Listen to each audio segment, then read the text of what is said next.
It's just letting natural diffusion work better. So as the glucose gets used up inside here, more of it will diffuse in because there's a lot of aminos.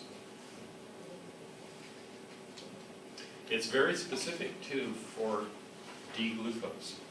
Not only is it only letting glucose through this machinery, but only D-glucose. That's a sign of how carefully the selection happens up here with the interaction with these external loops. So the glucose comes in here. If it's D-glucose, it gets to go in. If it's L-glucose, it doesn't get to go in. The rate of L-glucose versus D-glucose, that differs by like 100-fold. It just doesn't like to let L-glucose in. So that's that idea of molecular recognition. Well, is L-glucose a lot less common? Yes, it is. But just if you wanted to test this idea of specificity, how specific is this guy in a test tube setting? You can provide L-glucose or galactose or something else. This one only wants D-glucose. So it's telling you that there's very specific interactions going on there. Not just anything can sneak into this ridge. We'll see a couple of examples of biological warfare. Antibiotics we get from nature. They're one kind of cell trying to kill another kind of cell. Gramicide is a common antibiotic. It sets up a pore. It sets up a little hollow tube that is specific for potassium. We've talked many times about how potassium is important to have high concentration inside.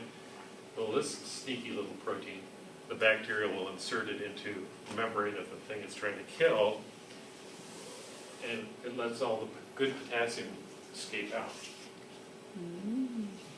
And without that high potassium inside, the cell dies.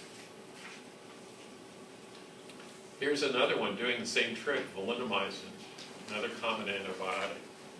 But it's not setting up a permanent transporter structure in the cell. It's the carrier type. It's a smaller molecule.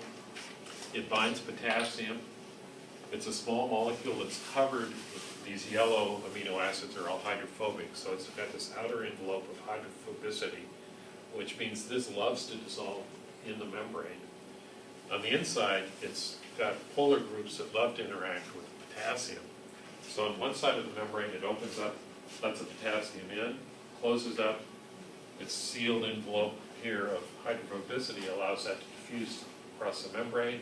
When it gets to the other side, it opens up, drops off the potassium. So That's how antibiotics kill the... That's how this particular one does.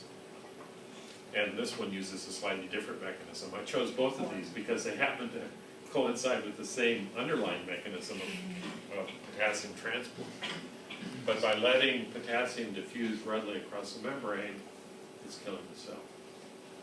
So I get confused as to how this gets like